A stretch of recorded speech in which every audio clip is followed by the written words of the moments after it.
It seems there's been a misunderstanding, ma'am. We need you to move so we can accommodate one of our VIP passengers. Jessica, the flight attendant, spoke with a haughty tone, even as she kept her voice polite. This seat is reserved exclusively for our Platinum members. You don't qualify to sit here. Just behind her stood Karen Whitfield, a sharply dressed white woman whose expensive watch gleamed under the first-class cabin lights, tapping her fingers impatiently on the little table before seat 2A, her gaze flicking irritably at Maya Richardson. To Karen, 2A wasn't merely a seat, it was her personal domain, an unquestioned privilege she presumed hers by right. I always sit there, it's practically my seat. Karen muttered loudly enough for nearby passengers to hear, her voice laced with arrogance and disdain. Maya looked up, calm, but with a flash of surprise in her eyes. She'd booked well in advance, paid in full, arrived on time, and was indisputably a genuine Platinum member. And yet, simply because of her appearance and skin color, her rightful seat had suddenly become inconvenient. Unhurried, Maya opened her wallet, produced her Platinum membership card, and held it out firmly to Jessica. I am a Platinum member, and this seat is assigned to me. Jessica's polite smile stiffened. A flicker of surprise crossed her face, but she quickly slipped back into the practiced hardness of someone used to catering to the privileged. I understand, ma'am, but this seat is usually given to an even more distinguished guest. She glanced pointedly at Karen Whitfield, adding, one of our frequent Platinum flyers. The implication was clear. By any measure, Maya didn't belong. Nearby, passengers had begun to notice. A few phones slid out. Curious and indignant looks spread through the cabin. Yet none of them, neither Jessica nor Karen nor any other on this flight, realized that this small act of discrimination would soon embroil Skylux Airlines in an unprecedented crisis. The woman they were dismissing today would hold their fate in her hands tomorrow. That very morning, soft amber light had washed through the windows of Los Angeles International Airport, illuminating the first-class lounge. Maya Richardson had arrived with her signature confidence. Walking steadily, laptop tote in hand, her curls pinned neatly, her eyes bright and posture poised like that of a modern leader. At 32, Maya was the CEO and founder of RightTech Solutions, a billion-dollar AI company pioneering bias mitigation tools in customer service. She was bound for New York to deliver the keynote at the Global Ethics and Technology Conference, where she was hailed as the star of the next generation of leadership. Maya had chosen Seat 2A, a window-side spot at the very front of the cabin, renowned for its comfort and ideal workspace. It was the very seat she'd reserved weeks ago, paid for as part of her first-class fare, and confirmed through her Platinum membership, Skylux's highest tier of loyalty. Yet mere minutes after settling in, Maya sensed the cold stare of a well-dressed white woman boarding behind her. Karen Whitfield, a long-standing Skylux customer infamous in business circles for her controlling demands and penchant for making flight attendants jump, stopped beside Maya, peered at her ticket, then leveled a stern look at her. This seat, 2A, is always mine. I sit here on every flight. Her words weren't just for Maya. They were a proclamation to every passenger within earshot. Instantly, tension crackled in the cabin. Lead flight attendant Jessica Miller, accustomed to placating VIPs, approached with an awkward smile, her tone polite but icy. Pardon me, ma'am, but it appears there's been a mix-up. We need you to move so we can seat our regular Platinum guest. Maya lifted her gaze, maintained her courteous smile, and calmly presented her Platinum card and boarding pass. I am a Skylux Platinum member, and this is the seat assigned to me. I reserved it 2 weeks ago. Jessica glanced at the card. Surprise flickered across her professional facade before vanishing.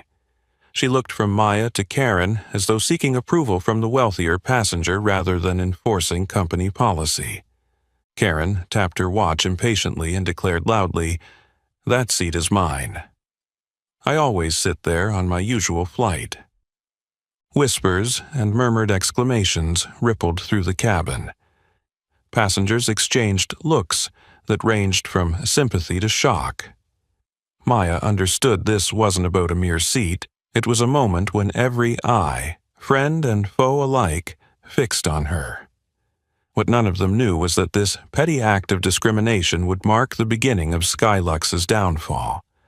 And through it all, Maya Richardson remained seated in 2A, steadfast, unbowed, her gaze unwavering, determined not to yield to injustice, however small. The air in the first-class cabin felt even more stifling after Maya's firm reply.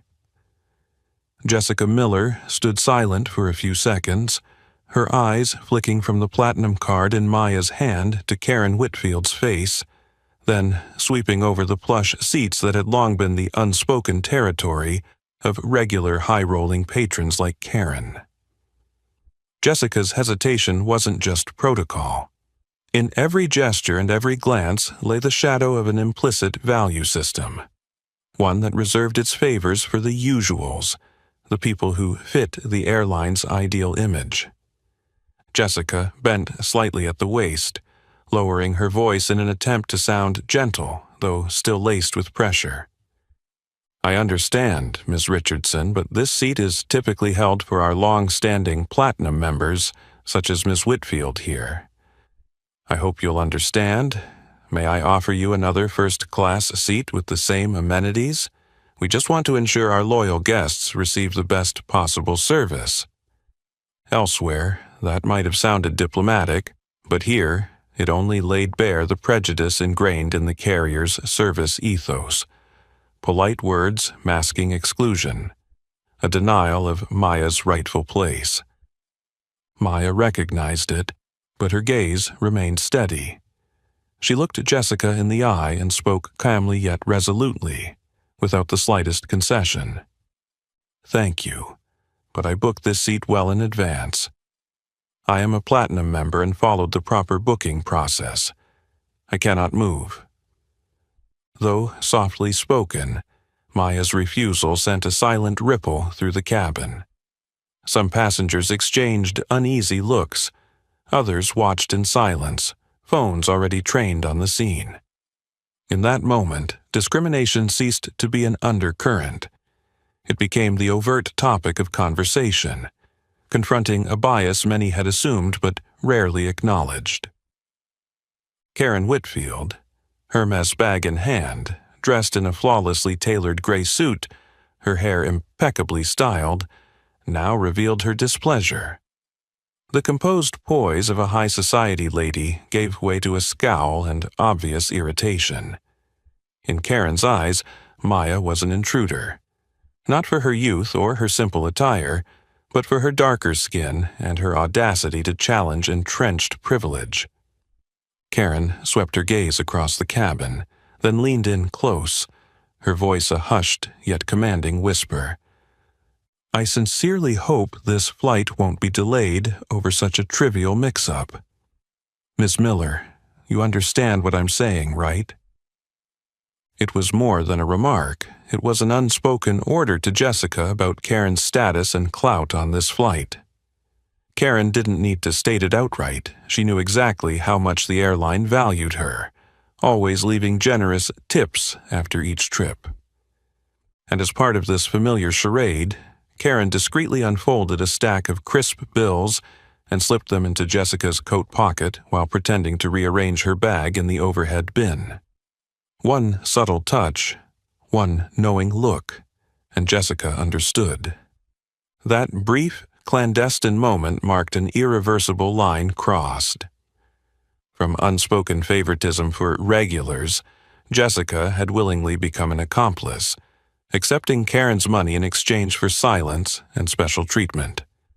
What had once been her soft skills had curdled into a brazen bribe, veiled by the luxury and authority of a VIP.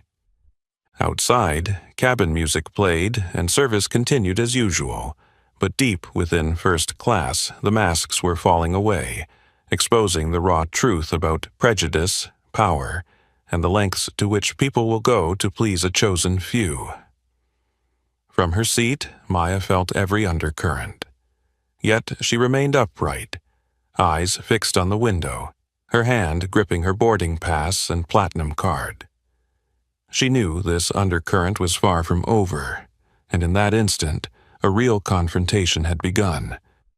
The clash between a legacy of prejudice and the promise of justice.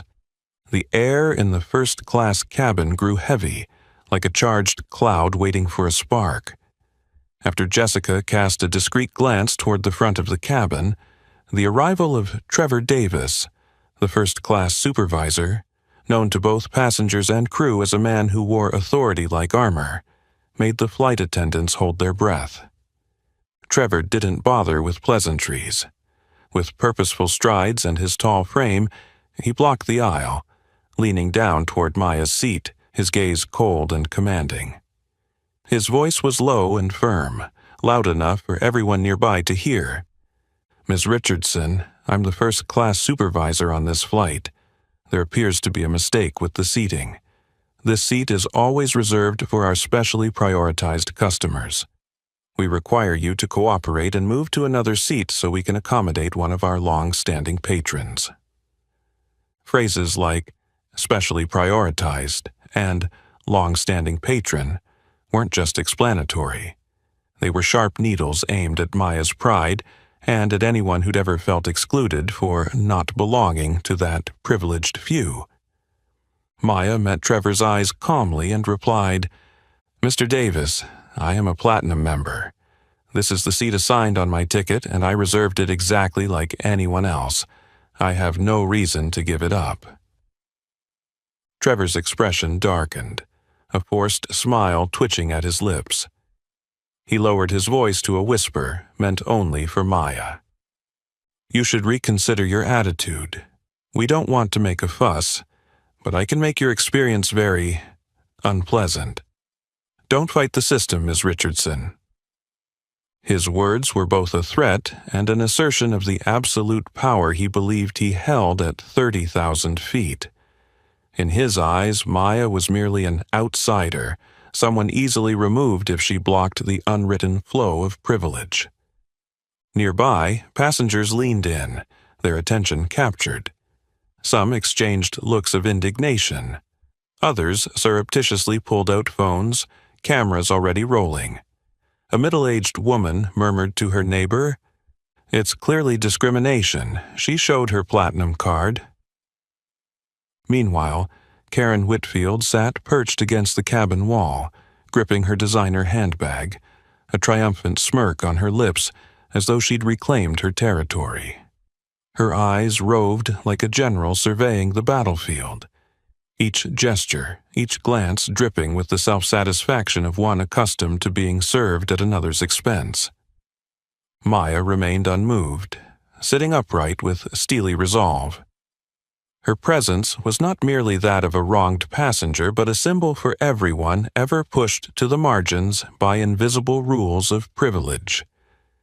Seeing that persuasion, coercion, and even threats had failed, Trevor finally lost his composure. He straightened, signaled to Jessica, and announced coolly to the entire cabin, "If she still refuses to comply, I will report this to the captain. Miss Richardson, this is your final opportunity to move seats voluntarily." Jessica shifted uneasily beside him, concern flickering across her face even as she tried to hide her complicity. Karen's lip curled in anticipation, as though she already foresaw her ultimate victory. But the first-class cabin was no longer governed solely by unwritten rules. Passengers' focused attention, silent cameras, and rising whispers sketched a clear picture of power and of archaic privileges trembling before inevitable change. And Maya, seated tall in the eye of the storm, knew the tide was about to break. One more call, and everything would slip from Trevor's control. Trevor pressed the button on his headset to notify the captain, his glare ready to unleash all the fury of a system threatened by a young woman's courage. The tempest had truly begun, and no one in first class dared breathe too deeply as they waited for the climax of this unprecedented showdown. Less than 2 minutes after Trevor pressed the call button, the entire first-class cabin fell silent, as though the very air was holding its breath for what was about to happen. At the front of the cabin, the cockpit door swung open, and Captain James Reynolds emerged with measured, authoritative strides. His uniform was crisp, his salt-and-pepper hair neatly trimmed, and his gray eyes gleamed with the quiet power he'd honed over 3 decades in the sky. This was the look of someone used to having the final say and absolute respect. Reynolds paused beside Trevor, glanced at Jessica, then fixed his gaze on Maya. He neither smiled nor exchanged pleasantries. He went straight to the point, his voice low but resonant enough that even the furthest passengers sat up. "Miss Richardson, I've been informed of a seating issue in first class. Under Skylux Airlines policy, my crew has full authority to adjust passenger seating to ensure convenience and satisfaction for our regular clients." He let that hang in the air, looking meaningfully at Maya, then continued, this time with deliberate pressure. "I must ask you to cooperate by moving to another first-class seat. If you continue to refuse, I will have no choice but to request airport security be involved. Please reconsider." In that moment, the notion of customer service revealed itself as a stark ultimatum. Bow to invisible privileges, or face the full force of a system powerful enough to crush anyone who defies it. The captain's presence, the ultimate symbol of in-flight authority, pulled the tension taut. There was no gentleness left, no hint of polite compromise. They had entered an uncompromising zone. All eyes in the cabin turned to Maya. Some passengers held their breath. Others exchanged worried glances. A few discreetly recorded the confrontation, hoping to capture the breaking point. The pressure inside outweighed the storm raging outside. Maya inhaled deeply, maintaining perfect poise and unwavering eye contact. Her lips pressed together in quiet resolve, betraying no fear. She looked up at Captain Reynolds and, word by word, spoke with calm strength. "I respect safety regulations, but I'm also a Platinum member who legitimately reserved this seat. I won't relinquish the position I purchased just because another regular guest prefers it." A heavy pause followed. Reynolds' patience vanished, replaced by irritation and the rare confusion of encountering resistance on one of his flights. Trevor stood behind him, arms crossed, eyes locked on Maya, while Jessica hovered nervously, her unease not for Maya's sake but for the airline's polished facade teetering on the brink. Reynolds' tone hardened. "If you persist, I'll have to call security. This is my final warning." A murmur of outrage rippled through the cabin. An older gentleman shook his head in disbelief. A young woman whispered to her neighbor, "Unbelievable. They're bullying her just because she's not one of their regulars." Yet no one dared speak up.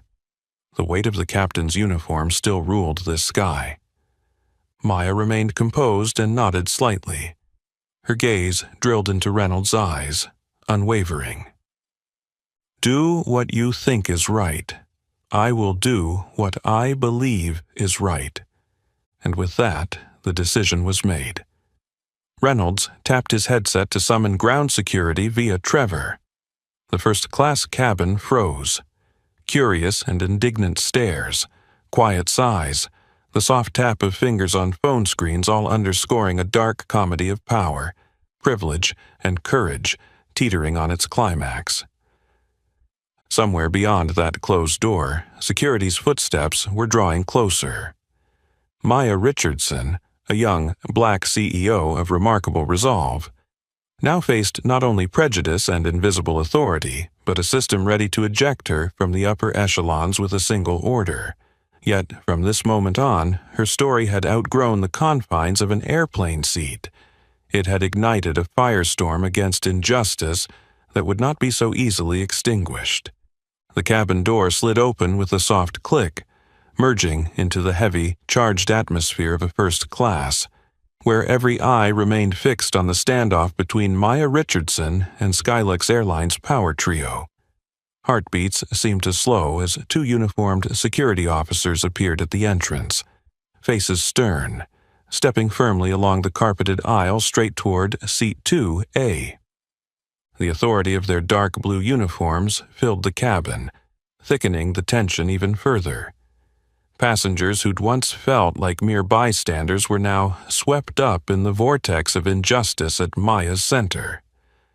Whispers, quickened breaths, and the clash of privilege formed an invisible hum everyone could feel. Maya Richardson sat upright, phone firmly in hand, her eyes never leaving the two officers.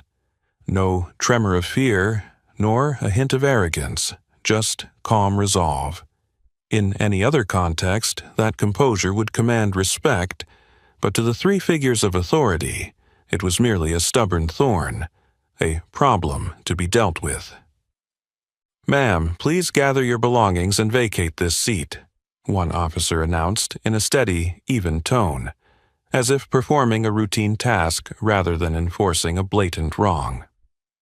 "Crew request." Maya turned on her phone's camera, hitting record.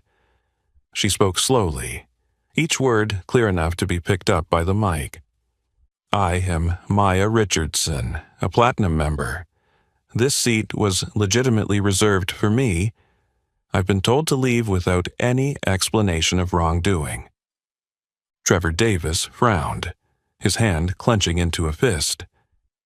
Jessica Miller looked away, eyes brimming with tears, yet lacking the courage to speak. Karen Whitfield, her Hermes bag in her lap, satisfaction etched across her features, could barely hide her cold triumph, each crease around her mouth celebrating what she believed was victory, oblivious to the cost she and her privileged protectors would someday pay. The officers repeated their demand, though neither dared stare too long at Maya. Under the cabin's muted golden lights, the truth loomed large. They were not dispensing justice, but rather serving as henchmen for a flawed system, manipulated by those who feared losing their fragile grip on power. Maya knew it, but instead of arguing, she held her camera up, capturing Trevor's icy expression, Jessica's discomfort, and even Captain Reynolds standing at a distance, arms folded. "Could you tell me exactly why? I'm in the correct seat with a valid ticket and Platinum card. Am I being removed simply because another customer prefers this spot?" An officer exchanged awkward glances and replied in a robotic tone, "We're following crew instructions. Please comply, or we'll have to enforce it." Murmurs of discontent rippled through first class. A middle-aged woman in row 3B spoke up, louder than before. "This is unfair. She hasn't done anything wrong." An older gentleman across the aisle shook his head and muttered to his neighbor, "She has first-class fare and a membership card. Now they treat her like a criminal." Phones clicked on. Some passengers started live streaming, comments flooding in. Discrimination in real time. Unbelievable. Is this really the U.S. in 2025? Number justice for Maya. Maya refused to yield. She methodically packed her laptop, documents, and small handbag, each motion a quiet act of dignity. If they intended to humiliate her, they would at least witness her unwavering self-respect. When Maya stood, the space between her and Karen felt like a front line. On one side, archaic privileges rooted in skin color and social status. On the other, a new generation daring to stand for justice and equality. Karen couldn't hide her smug grin, looking at Maya as if she'd won, and Jessica, hands trembling with shame, still lacked the nerve to correct the injustice. Trevor merely nodded to security, as though checking off a chore. As Maya was escorted out of first class, dozens of eyes followed her, some sympathetic, some admiring, others heavy with guilt for witnessing cruelty they neither could nor dared to halt. A young man rose, phone in hand, calling out, "She did nothing wrong. This is discrimination." A woman wept quietly, sobbing to her friend. "She's the first black woman I've seen stand up for herself in first class." But all remained helpless as Maya was led down the aisle, her footsteps and the officer's stiff strides forming a mournful melody that echoed down the airport corridor. Outside the cabin, in the VIP lounge, Maya was asked to wait while the matter was resolved. She didn't argue or cry. Instead, she opened her phone, drafted an email to her lawyer and communications team, attaching the video footage and images. Then she texted her assistant, "Prepare all documentation. This isn't over." Back on the flight, as the door closed and the aircraft prepared for takeoff without Maya, first class felt colder than any low thermostat setting. Karen sank into seat 2A. Jessica's hand shook as she served a compensatory glass of champagne, and Trevor slumped in his seat, trying to mask his unease behind a hardened facade. Some passengers whispered, others immediately uploaded videos to social media, and a few vowed to file formal complaints the moment they landed. In that first-class cabin, everyone came to understand. They'd witnessed more than just a forced removal. They'd seen a young black woman publicly shamed for standing up for what was right. Beyond the airport lights, Maya Richardson sat tall, her eyes blazing in the dim lounge. If anyone thought she'd be broken by being expelled from first class, they were wrong. She knew the real story was just beginning. This recorded humiliation, witnessed by dozens on board and countless more online, would ignite a fire not only beneath one airline, but beneath the invisible barriers that still cling to privilege in modern society. And with everything she'd endured, Maya no longer represented only herself, but millions who've been forced from their rightful places, whether in boardrooms, classrooms, or across the vast skies of America.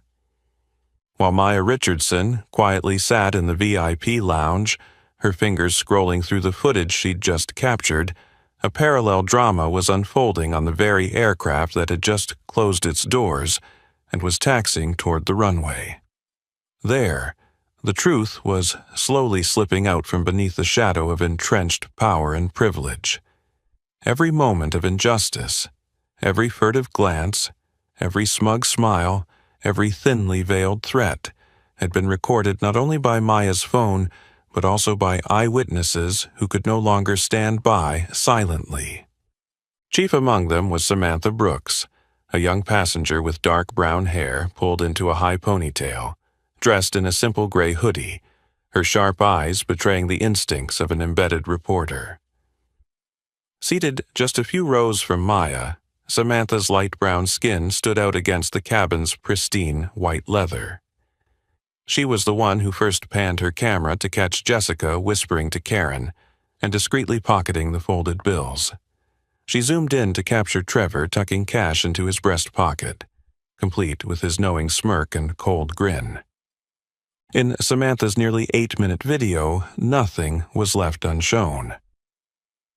Jessica's awkward, complicit look as she tried to persuade Maya to give up her seat. Karen's insincere bow and bitter declaration, "I always sit here, it belongs to me." Trevor's arrogant shake of the head when Maya refused, and finally the scene of security forcing Maya to stand and leave first class before a dozen helpless onlookers. Most damning of all, Karen slipping a wad of bills into Jessica's hand, and Trevor's, accompanied by her hushed yet unmistakable thanks. "Thank you for upholding first-class standards." With the savvy of a digital-age citizen, Samantha didn't wait for anyone else to act. Moments after the aircraft leveled off, she opened her laptop, edited the footage, added English subtitles, and overlaid the headline, "Black woman with platinum status kicked out of her first-class seat to make room for a white VIP." Cash changed hands. Less than 15 minutes after the plane touched down at JFK, the video was live on Twitter, X, tagged Skylux Discrimination and Justice for Maya, and directly mentioning Skylux Airlines' official account and the nation's top 3 news outlets. The public outcry was instantaneous. Individuals fumed. "This is 2025, not 1955. Unbelievable. She paid for the seat. She has the card. What more does she need? White skin?" Soon, the mainstream media joined in. CNN ran the banner. Viral video shows, Black CEO removed from first-class seat, despite valid ticket, discrimination allegations, rock Skylux Airlines. The New York Times editorialized, a stark example of the latent prejudice still plaguing America. Fox News re-aired the clip, decrying the hypocrisy of the luxury service industry. But it didn't stop with traditional outlets.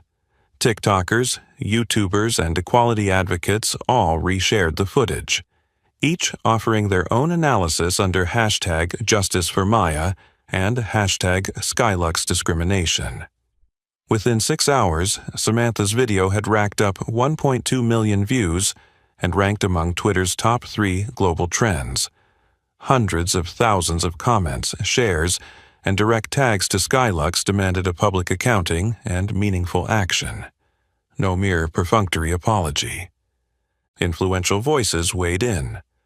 A prominent black tech CEO tweeted, "Today it's Maya. Tomorrow it could be any of us. If we don't stop this, injustice will simply change faces, not disappear." Anti-racism organizations hosted live-stream panels, citing systemic bias in luxury services and recounting similar long-silenced incidents.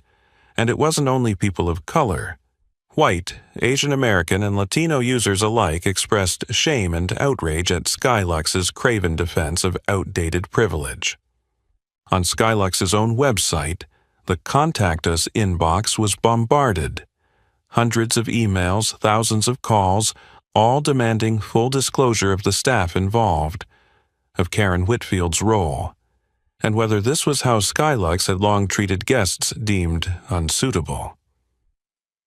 Inside Skylux's executive boardroom, the atmosphere was as tense as that morning's first-class cabin. Senior leaders scrambled to mobilize legal, PR, and key partners, issuing urgent statements, but social media's tidal wave was beyond any crisis management script. Maya herself was astonished by the force of truth's momentum. In the airport lounge, she received hundreds of supportive messages and emails from across America and the globe. People sent screenshots and alternate angles, building an indisputable dossier. A renowned civil rights attorney messaged, "Let us protect you. This truth will not be buried." Human rights groups worldwide used Samantha's footage as a textbook case of racism cloaked in luxury. Remarkably, within Skylux's own ranks, junior and middle-level employees began sharing the video internally, voicing disgust at the leadership. One wrote on their intranet, "If this is our idea of service values, I'm ashamed to wear this uniform." In under 24 hours, Skylux discrimination had become a top global trend, fueling demands for change and justice for Maya Richardson and anyone ever forced from their rightful first-class seat because of skin color, age, gender, or any other difference.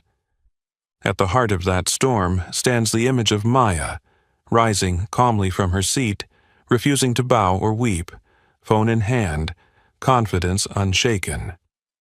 She has become the emblem of a new generation of justice, unafraid, unyielding, and never alone. The truth is out. It cannot be returned to the shadows of an outdated privilege system. And this is only the beginning of irreversible upheaval for Skylux Airlines and the entire luxury service industry in America.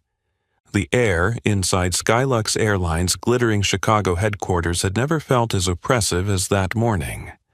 As the wave of online outrage erupted, the top-floor boardroom became a gathering point for anxious stares, incessant phone alerts, furrowed brows, and frantic keyboard taps. But in that very moment, a horrifying secret, one that only a handful of executives had ever even whispered about, was exposed, igniting genuine panic among the company's upper echelons. Richard Williams, Skylux's seasoned CEO, had weathered every corporate battlefield in his career, but he had never been cornered like this. He stood by the floor-to-ceiling window, staring down at the bumper-to-bumper traffic below, his grip tightening on his personal cell phone. Dozens of urgent emails and partner messages flooded his screen by the minute. Then came a call from the Vice President of External Affairs that froze the room. "Mr. Williams, we have a major problem. That video is going global, but that's not all. The woman who was kicked off this morning's flight is Maya Richardson." At first, Williams frowned, trying to place the name among Skylux's VIP roster. Only when the VP forwarded an internal dossier and Maya's LinkedIn photo did it hit him like a lightning bolt. His throat went dry. The file read, "Maya Richardson, founder and CEO, RightTech Solutions, exclusive AI provider to multiple global service brands, holds 25% of Skylux Airlines via affiliated investment funds. Sole candidate for current $50 million digital transformation contract." Every sound in Williams' head went silent. 25%. Not just a stake, but effective control over every major board vote. A number that could overthrow any corporate plan and end any CEO's tenure with a single decisive vote. And that $50 million contract was Skylux's lifeline in a cutthroat era of AI-driven competitors. Without RightTech and without Maya, every digital upgrade, service innovation, and cost-cutting measure would collapse. If this news hit the markets, Skylux's stock would nosedive, investors would pull out en masse, and a domino effect of defaults would follow. Before he could gather himself, his phone buzzed again with calls from Wall Street's most powerful voices. "Richard, what on earth is happening? We just saw the clip on CNBC. Explain this now. If you don't contain this crisis within 24 hours, we'll have to liquidate our holdings. Is it true your airline just ejected RightTech's CEO from a first-class seat?" Around the table, board members scrambled for laptops and phones, firing off emergency emails to their attorneys in case of the coming storm. Sweat beaded at the back of Williams' neck. He knew exactly what this meant. Maya Richardson wasn't just a VIP customer. She held Skylux's fate in her hands, not only through her shares, but through RightTech's critical technology, its partner network, and now the world's outrage. What terrified Williams most wasn't just that Maya could pull the plug on every contract and send investors fleeing, but that his company had blindly nurtured this ticking time bomb for years, with its own privileged practices, and today that bomb had detonated. As legal and PR teams mobilized to craft damage control statements, Samantha Brooks's video continued its wildfire spread. Not only CEOs and fund managers, but mid-level Skylux managers were panicking as they realized Maya was far more than a victim. She had the power, the savvy, and the composure to push this crisis to the breaking point. And she hadn't even spoken yet. That silence, to Williams, was more terrifying than any accusation. In that moment, Richard Williams understood that Skylux's leadership had long lived in a fantasy of luxury service, where power was measured by skin color, personal connections, and familiarity. forgetting that in the new era, real influence, tangible value, and human dignity were the true determinants of survival. Then the first messages from Maya appeared in Williams' inbox, coolly courteous, precisely worded, and not a single emotional outburst. I request an emergency shareholder meeting to address your corporate culture, personnel policies, and the impact of this incident on the current digital transformation contract. I am prepared to cooperate within legal frameworks. Williams swallowed hard, grasping for any sliver of hope, but he knew in his bones this was no longer an internal matter. It was a life-or-death battle for an entire empire.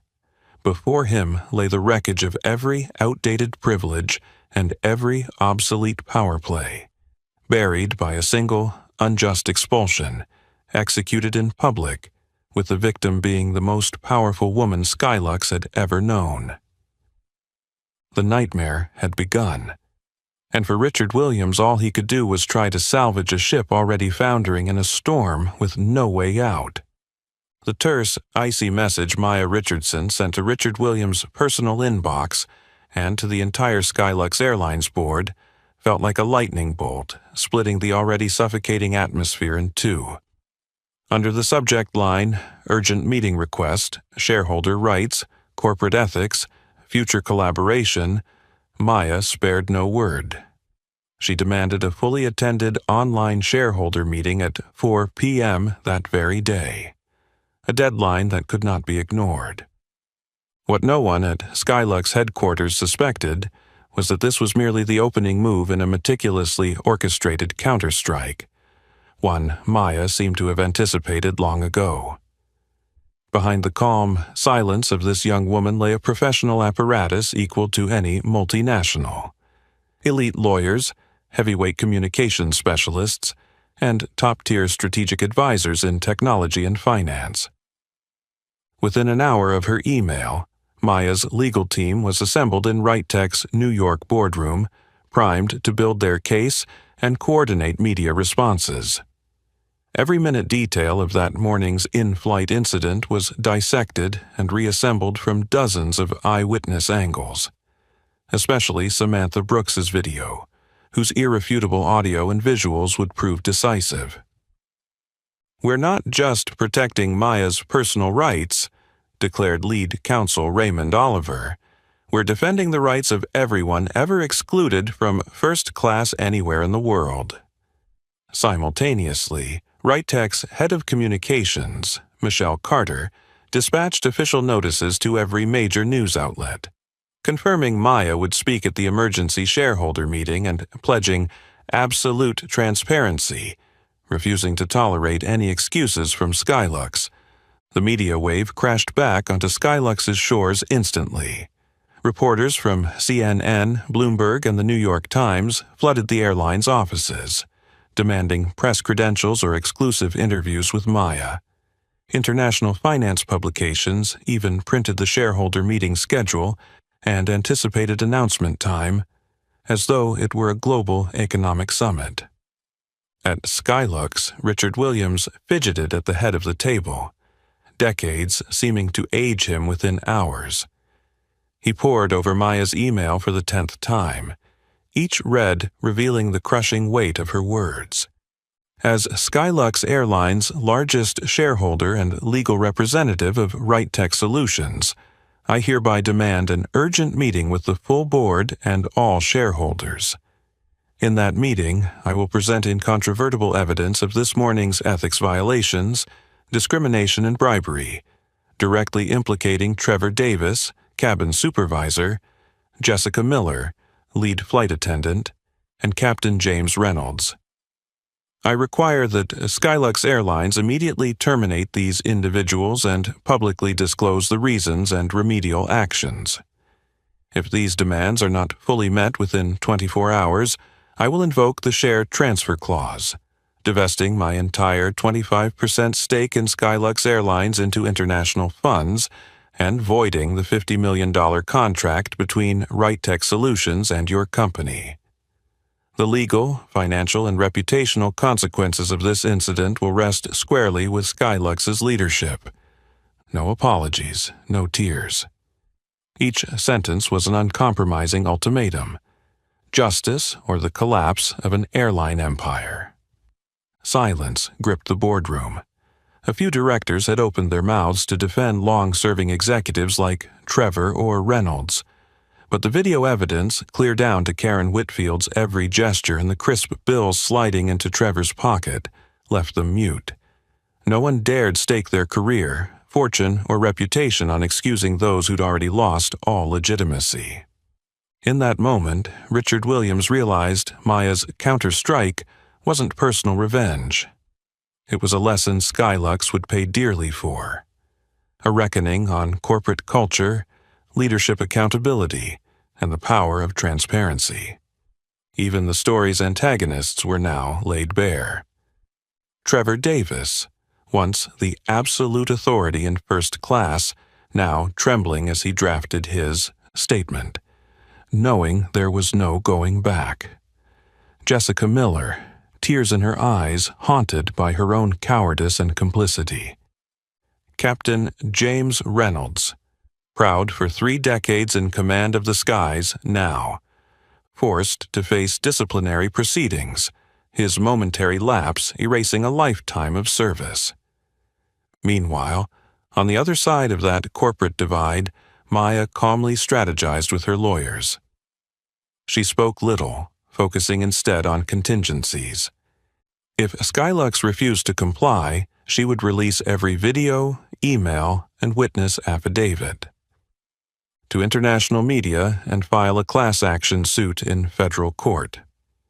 If Skylux offered concessions, she would demand independent oversight of all HR processes, corporate culture reforms, and a board-level restructure, placing RightTech appointees in director seats. And, if necessary, she was ready to rally other investors to divest their holdings in. Solidarity, a corporate nuclear option only the battle-hardened would dare deploy. The emergency shareholder meeting was just hours away. The hush in Skylux's halls was no calm. It was the gathering storm before the break. Outside, millions of eyes watched. Could a lone Maya Richardson uproot a deeply entrenched privilege system? Would Skylux Airlines choose justice or sink into darkness alongside those who once believed themselves untouchable? For Maya, every move was already in place. This time, justice would no longer be a luxury reserved for first class. The echo of Maya Richardson's ultimatum still vibrated through every anxious breath in Skylux Airlines headquarters as the clock neared the start of the emergency shareholder meeting. In its 30-year history, the board had never entered a room feeling so fragile and powerless. From their familiar high-end leather chairs, they were used to hearing revenue reports, expansion plans, and praise for their luxury brand. Yet, today, every gaze was fixed on the large screen, where Maya Richardson's name appeared not just as the largest shareholder, but as the arbiter of the company's fate. On the other side of the screen, Maya appeared against the tasteful blue and white backdrop of RightTech's New York office. Her minimalist black suit only underscored the calm determination in her eyes and the firm set of her lips. Flanking her were seasoned lawyers, each armed with a laptop and notebooks filled with meticulous notes and contingency plans. Richard Williams, once celebrated as a master negotiator, had spent the entire night drafting dozens of ways to mitigate the fallout. A public apology, increased dividends for Maya, even a seat on the board with veto power. But he soon realized this was no longer a high-stakes bargaining session among shrewd investors. Maya's gaze, icy, principled, gave no hint of concession. The meeting began under a tension as taut as a drawn bow.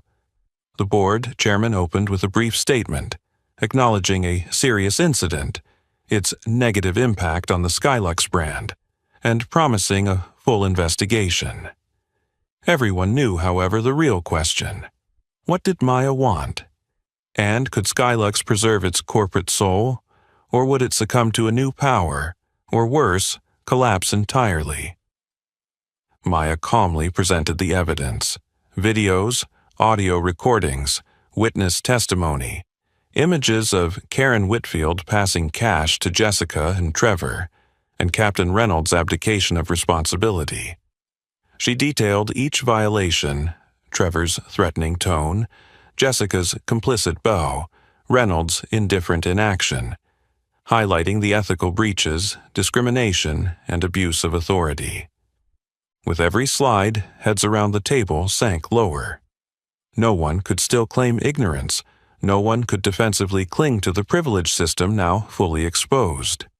All the glamorous marketing slogans, service above all, suddenly rang bitterly hollow. Richard Williams stood struggling to appear composed. "Miss Richardson, we accept full responsibility and extend our personal apology to you and to all customers and shareholders harmed by this incident. However, I ask you to reconsider the dismissal of our 3 long-serving employees, Trevor, Jessica, and Captain Reynolds. They have dedicated years to this company and may have simply made a temporary lapse." Maya cut in, her voice calm but resolute, allowing no room for entreaties or negotiations. "Mr. Williams, the issue here isn't just those 3 individuals. It's an entire system that has enabled and protected privilege and prejudice for years. Any organization committed to sustainable growth must take real accountability and cannot shield those who violate its core values. If Skylux cannot do that, I will withdraw my entire stake and end our partnership." A silence erupted like a rupture. A few progressive shareholders voiced support for Maya. They understood that if Maya walked away, a cascade of divestments from other investors would follow. A virtual death sentence for Skylux. Under that immense pressure, from Maya, from public outrage, from investors, and from long disillusioned employees, the board made historic decisions. Trevor Davis, Jessica Miller, and Captain James Reynolds would be terminated immediately, with their dismissals and the reasons made public to the press and customers. Within half an hour, the official statement appeared on Skylux's website, social media channels, and internal news feeds. "We regret to announce that Trevor Davis, cabin supervisor, Jessica Miller, lead flight attendant, and Captain James Reynolds have been dismissed for professional misconduct, failure to uphold our service standards, and serious damage to Skylux Airlines' reputation. The company pledges a thorough investigation and comprehensive reforms to restore the trust of our customers and shareholders." At that moment in Skylux's headquarters, the atmosphere reached its zenith of tension. Trevor Davis left the room pale and ashamed, unable to make eye contact. Jessica Miller sobbed openly as she packed her belongings, tears streaming down her face, and Captain Reynolds, more silent than all, clutched his flight cap as if holding on to decades of a career shattered in a single day. The heavy click of the boardroom doors as the trio walked down the long, cold hallway marked the end of an era of entitlement, and served as a stark warning to anyone still nursing illusions of invincibility in the old regime. Meanwhile, Maya Richardson showed no trace of triumph. She simply exhaled, her gaze fixed on the screen, where, for the first time in years, justice had begun to shift, even at a steep price. For her, however, truth, conviction, and an uncompromising spirit were the only foundations on which a company, or even an entire corporate culture, could be reborn. That dark day in Skylux's history would be remembered not for shame, but because it opened the door to genuine change, from the ground up, leaving no room for privilege or the shadows of prejudice. In the days following Skylux's seismic firings, the storm of outrage across the media and social networks only intensified, and it swept away the last masks of those who once believed themselves untouchable. The moment the dismissals of Trevor Davis, Jessica Miller, and Captain James Reynolds were announced, every major news outlet and social platform pivoted away from being just Maya Richardson's story or Skylux's scandal, treating it instead as an indictment of an entire generation of entrenched gatekeepers.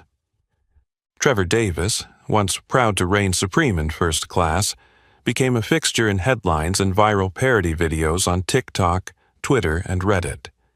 His face appeared everywhere, from sober news broadcasts to mocking memes labeled "the gatekeeper of discrimination" and "Trevor, last bastion of white privilege." Clips of his cold, contemptuous glare at Maya replayed constantly alongside thousands of furious comments. Every job application Trevor sent, to major airlines and small regional carriers alike, was rejected outright. Though once celebrated as Skylux's standards enforcer, he was now branded an accomplice to racism, a cautionary example in HR training at other airlines. Belated interviews and on-camera apologies could not cleanse his shame. The man who once wielded power in the sky was today lost on terra firma. Jessica Miller fared no better. The lead flight attendant, once lauded by VIPs for her tact and charm, became a symbol of cowardice and complicity. Netizens dissected every gesture in the footage: her averted eyes, her silence at the bribe, her forced smile as she pressured Maya to move. Former colleagues, once envious of her rapid rise, passed around internal messages.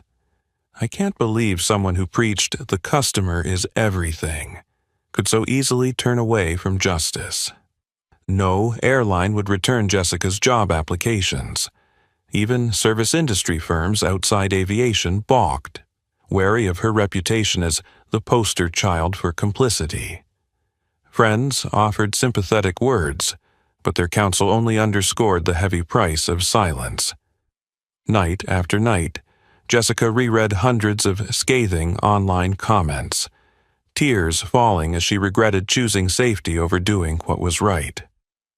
And Captain James Reynolds, a legend among pilots who'd flown through storms and saved countless lives, couldn't weather the backlash.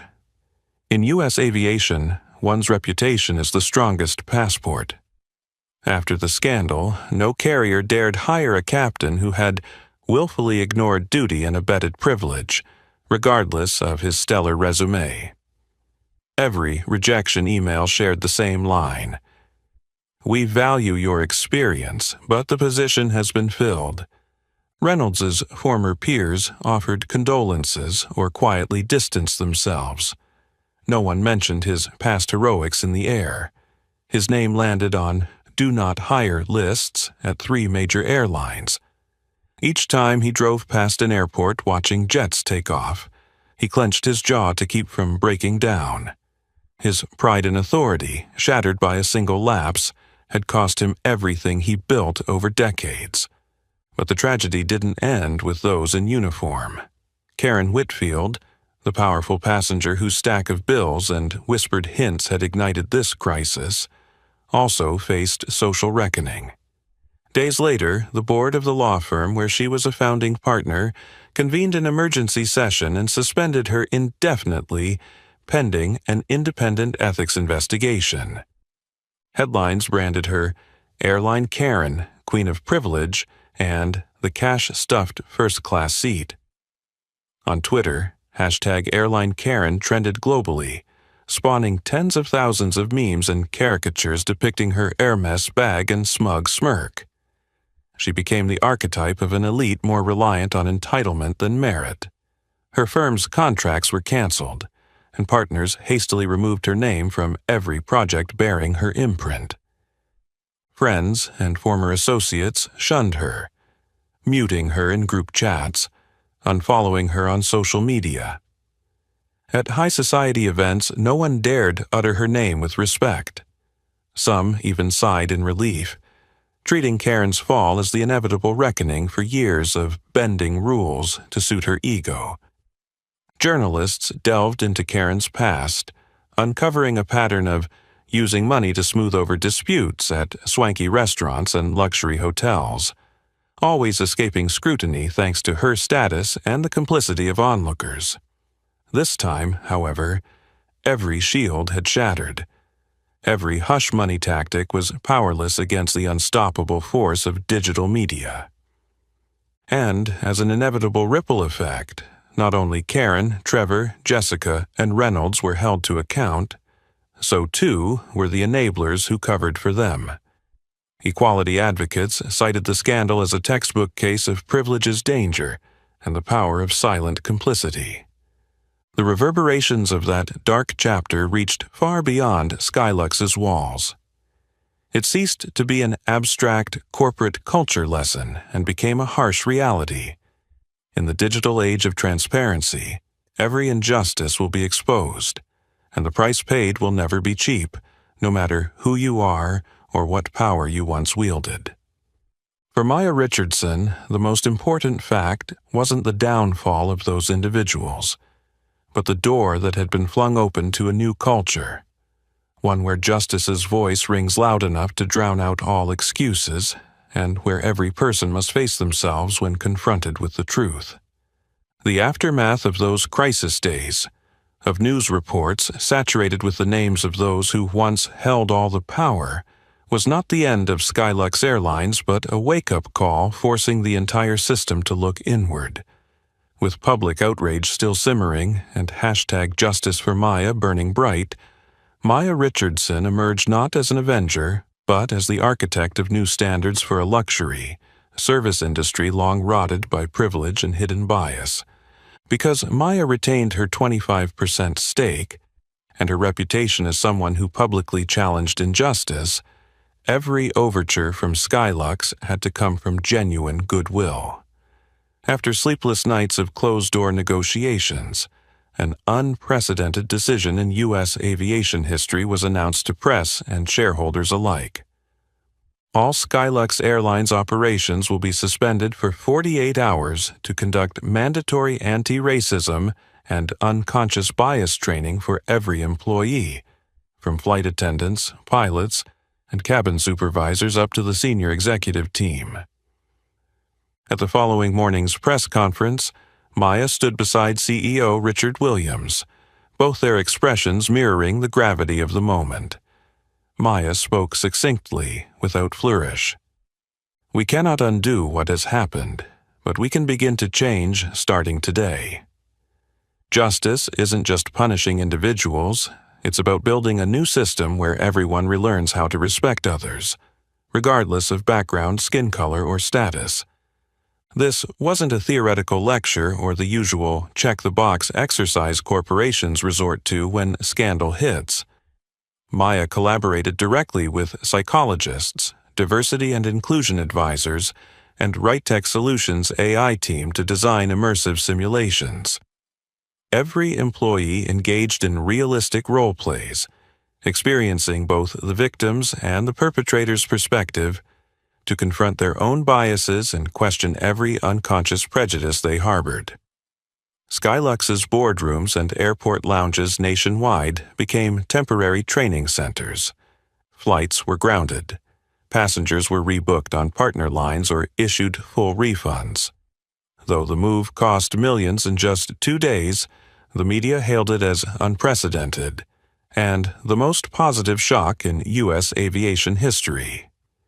Major networks, CNN, MSNBC, Fox News, all ran live coverage of Maya and Richard Williams taking the podium, pledging accountability and stressing the necessity of facing uncomfortable truths, even when those truths expose the system's deepest wounds.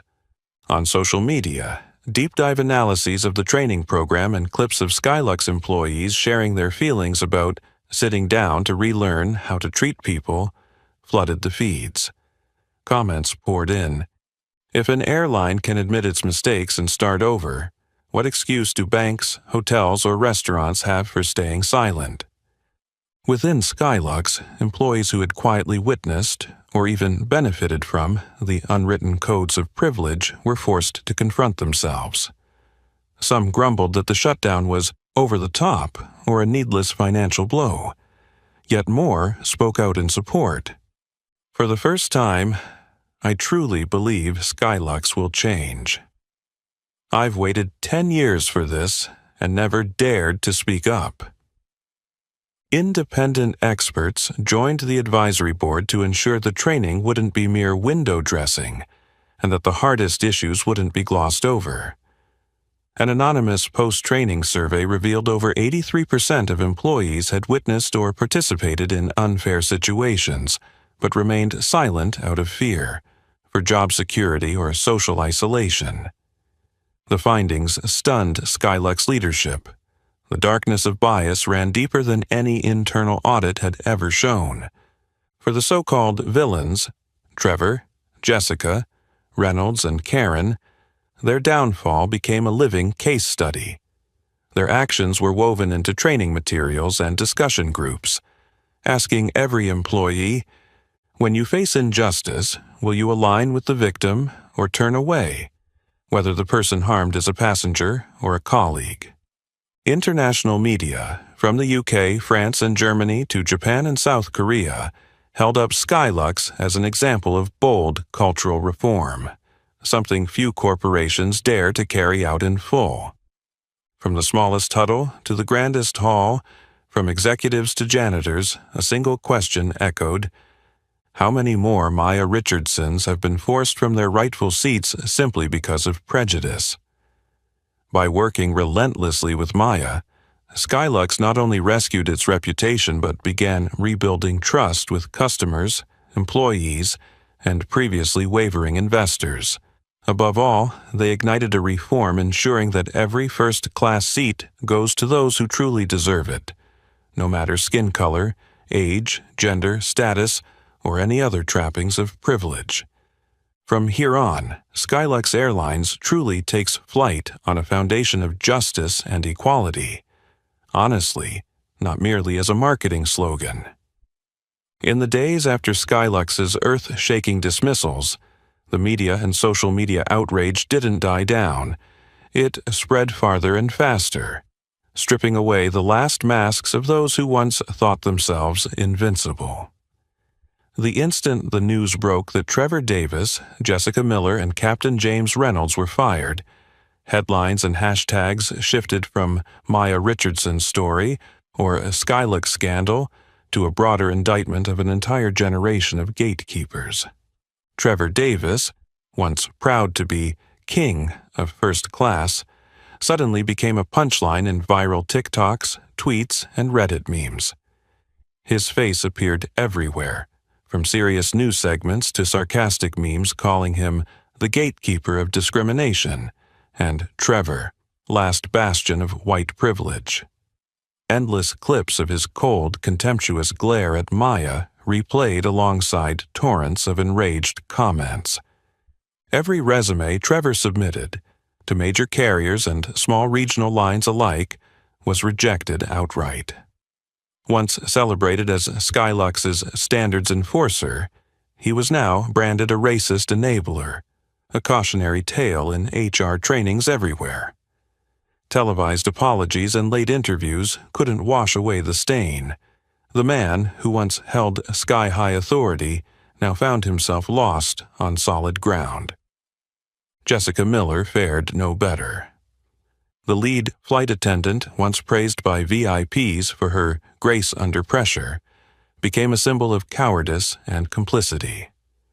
Netizens dissected her every gesture in the footage, her averted eyes, her silence in the face of a bribe, her forced smile as she pressed Maya to give up her seat. Former colleagues, once envious of her rapid rise, now whispered, "Who knew someone who preached, 'The customer is everything,' could so easily abandon justice?" No airline would touch Jessica's applications. Even non-aviation customer service firms balked, unwilling to hire the poster child for collusion.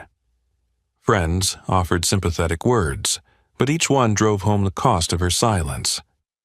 Night after night, Jessica reread hundreds of scathing online remarks, tears falling as she regretted choosing safety over doing what was right. And Captain James Reynolds, a legend among pilots, renowned for flying through storms and saving lives, couldn't withstand the public and moral storm. In aviation, your reputation is your most precious credential. But after the scandal, no carrier dared risk hiring a captain who had willfully ignored duty and abetted privilege, no matter how stellar his flight record. Every rejection email read the same. "We value your experience, but the position has been filled." Reynolds' old peers offered condolences or quietly distanced themselves. No one spoke of his past heroics in the air. His name landed on the do not rehire lists at 3 major airlines. Driving past airports, watching jets take off, he clenched his jaw to keep from breaking down. A lifetime's pride in his authority, undone by one misstep. But the fallout didn't stop at those in uniform. Karen Whitfield, the powerful passenger whose stack of cash and whispered demands had set everything in motion, also faced social exile. Days after the incident, the law firm where she was a founding partner held an emergency board meeting and suspended her indefinitely, pending an independent ethics inquiry. Her name splashed across headlines as Airline Karen, Queen of Privilege, and the cash-stuffed first-class seat. On Twitter, #Airline Karen trended globally, spawning thousands of memes lampooning her Hermes bag and smirk, turning her into the poster child for an elite that prizes entitlement over merit. Her firm's contracts were canceled.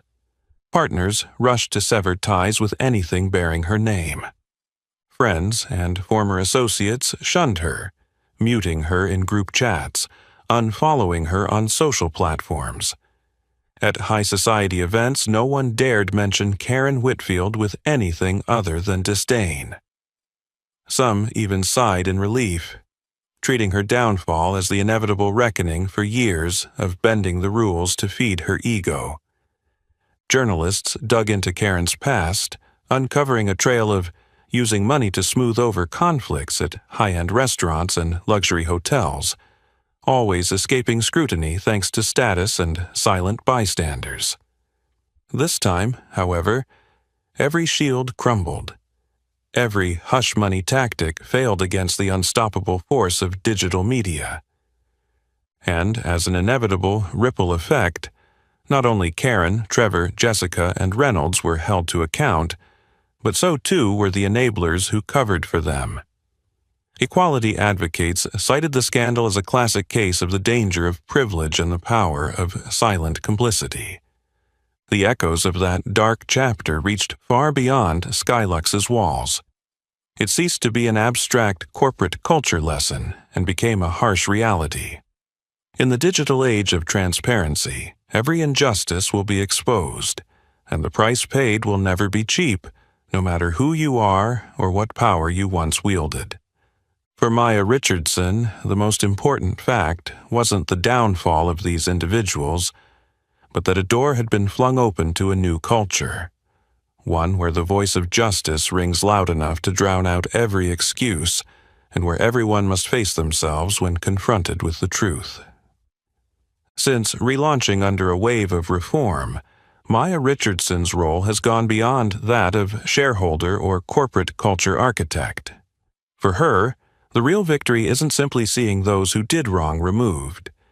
It's ensuring that every team member, even those who caused harm, gets a genuine chance to change, to grow, to reintegrate, and to help repair the damage they once inflicted. To that end, Maya founded Second Chance, an unprecedented initiative in American business. Unlike the usual token one-day workshops, Second Chance is a comprehensive, months-long support and retraining ecosystem. Participants undergo rigorous assessments of their awareness, behavior, emotional growth, and personal progress. Its guiding principle is simple: no one is born perfect. True forgiveness and growth only come when people dare to face the truth, accept responsibility, and relearn how to live better. Remarkably, the three figures at the heart of Skylux's crisis, Trevor Davis, Jessica Miller, and Captain James Reynolds, volunteered as the program's first participants, under intense media and public scrutiny. Once symbols of entitlement, complicity, and indifference, they now represent a difficult path of atonement. Trevor Davis, once proud in his crisp cabin supervisor uniform, now sits quietly in a plain t-shirt, fingers tracing the spiral binding of the notebook he's opening for the first time in years. In early sessions, he rationalized and denied, blaming circumstances, pressure, even unwritten rules. But the trainers didn't let him off easy. Have you ever asked yourself why you valued power more than another person's dignity? Each discussion forced Trevor to confront his own history, childhood messages of racial superiority, the unconscious arrogance of power he'd called procedure. The climax came when he watched the footage of himself mocking and humiliating Maya before a captive audience, then heard firsthand from victims, not via complaint emails but in direct, honest dialogue. On one occasion, Trevor broke down in front of the class.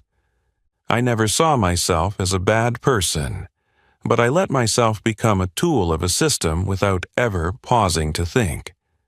I'm sorry. I want to make amends, not just to get my job back, but to reclaim who I am.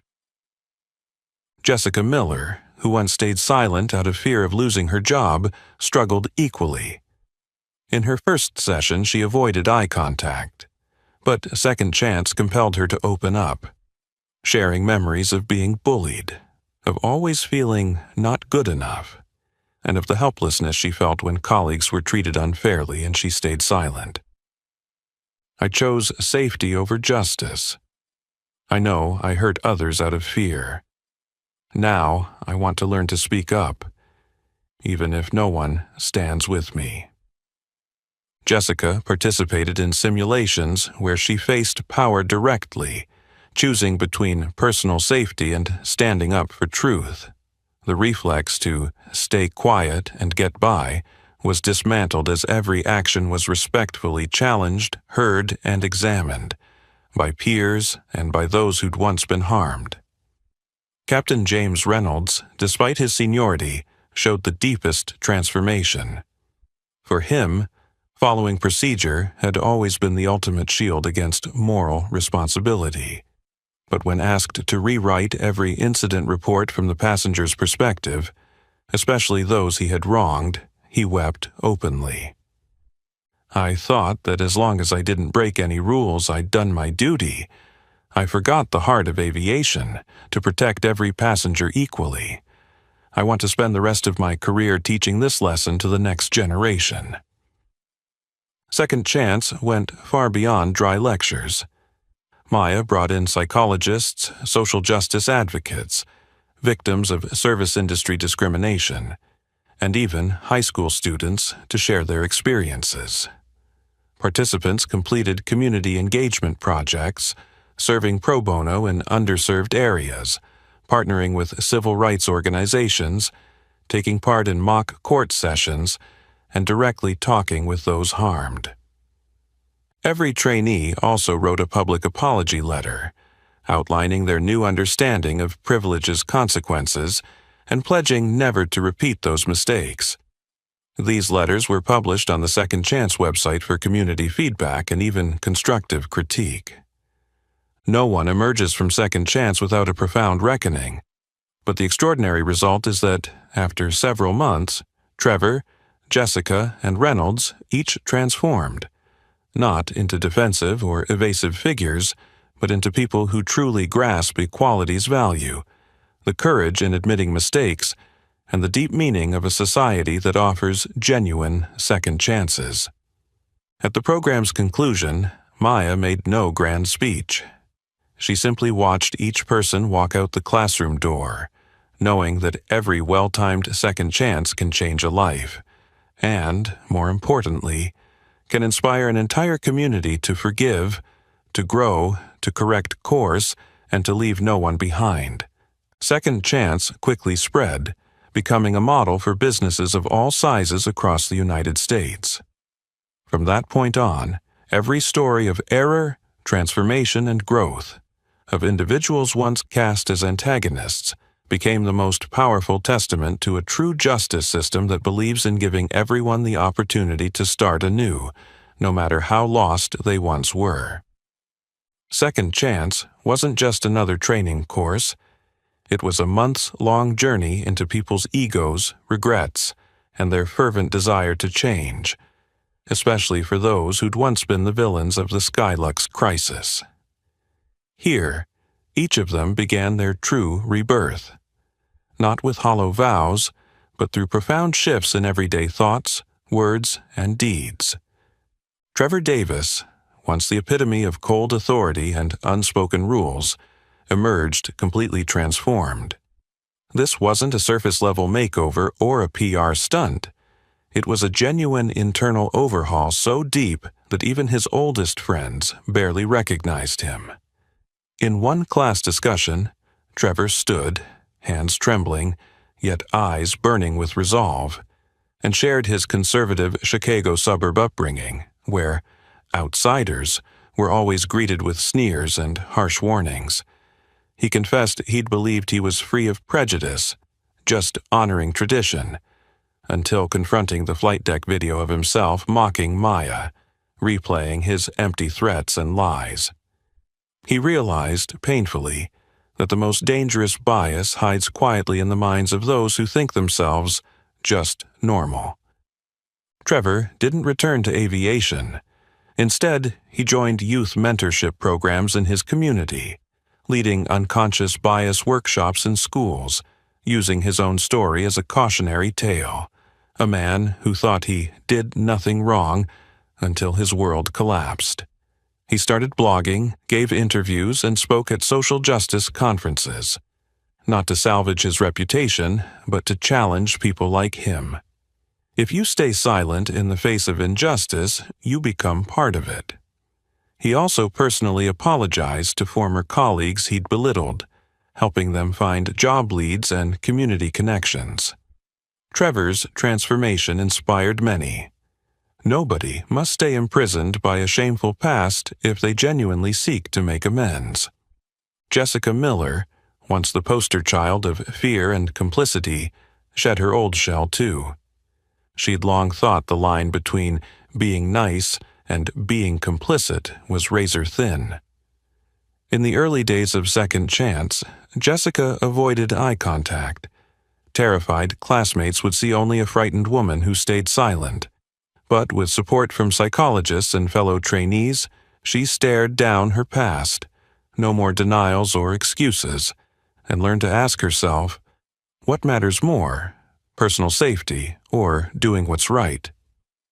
Jessica then rejoined customer service at a local airport, assisting special needs travelers. There, she defended minority passengers, called out colleagues' bias, and even accepted isolation to stand up for justice. She shared her journey at industry panels, urging new flight attendants. Speak up, even when the cost might be your job or your career. Jessica also volunteered at centers supporting victims of violence, teaching communication, self-advocacy, and above all, the courage to break the silence. Her once trembling voice became warm and steadfast. One voice can be a small candle in the dark, but many candles banish the night. Captain James Reynolds, the battle-hardened pilot known for his unflappable command, found new purpose in his later years. Being shunned by the industry struck him hard. He'd believed reputation was eternal. But in Second Chance, Reynolds saw that many young pilots carried the same biases and dangerous silences he once did. He chose not to return to the cockpit. Instead, he became an instructor for aviation safety and equity programs, teaching recruits not only flight skills but leadership founded on fairness, empathy, and conscience. He often concluded his lectures with Maya's graduation day mantra, "In the sky, no one is small. Justice doesn't come from the uniform, but from the heart of the leader. Reynolds also partnered with international human rights organizations in transportation, sharing his experience to warn other airlines against repeating his mistakes. In his twilight years, he became known not for flight hours but for sowing empathy and understanding in the next generation. The rebirth of Trevor, Jessica, and Reynolds didn't happen overnight. It was forged through pain, remorse, and courageous effort under the world's gaze. They walked out of their pasts as living proof of a culture that forgives, grows, and dares to make things right, where personal growth becomes the greatest badge of honor. And when Maya Richardson reflected on the second chance journey, she understood those who dare to admit their faults and rise from the ashes are the strongest seeds for a truly fair, humane world, one where atonement isn't a stain, but a profound point of pride in our collective maturity. Since Skylux Airlines was reborn on the wings of sweeping reform, the American sky has never been clearer on flights bearing its logo. That revival isn't measured only in soaring financials or streaks of record revenues. It's proven by Skylux's ironclad new reputation for business ethics, public trust, and goodwill. What many airlines and even major corporations only dream of, Skylux has achieved by one bold act, confronting its failures head-on, overhauling from the roots, and daring to make things right. The proof of success goes beyond glowing international press or the return of VIP passengers burned by scandal.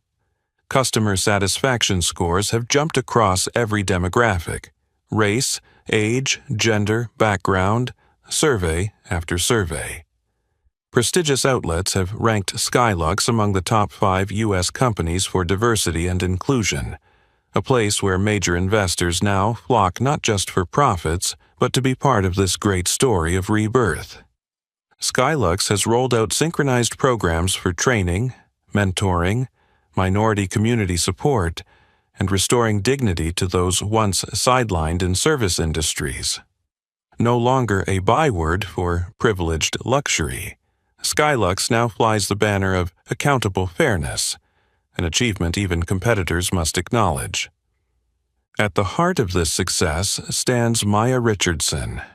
As the youngest Black CEO to command respect in finance and tech, she's become a living emblem of compassion and courage. Media outlets, universities, and civic organizations invite her to speak, sharing how she took on injustice, fought without punishing wrongdoers, and instead offered them genuine second chances to atone, grow, and give back.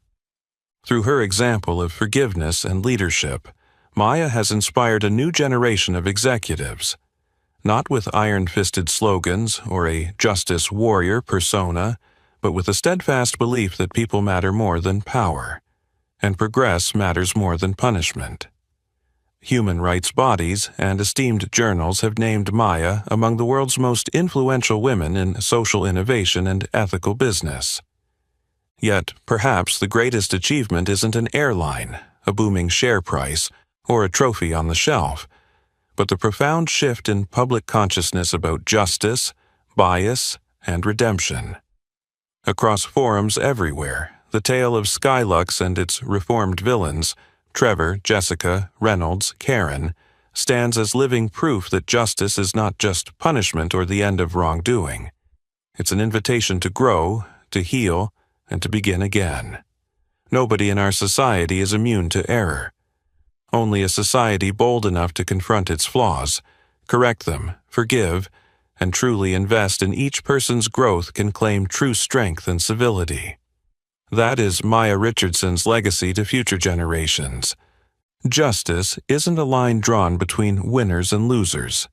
Justice is the bridge we all cross together, so no one is left behind. Under this new sky, every Skylux flight is more than a journey from city to city. It's a voyage of hope, dignity, and belief in a future where justice lives not only in the law, but in the human heart. The story may be closing here, but its message endures. True justice empowers everyone to rise, transforms mistakes into growth, and sparks a society that loves, forgives, and strives toward its highest ideals. Only by facing our hidden biases can we truly change. If you enjoyed this inspiring journey, please like and share this video with friends. And don't forget to subscribe so you won't miss the next great adventure. Thank you for flying with us.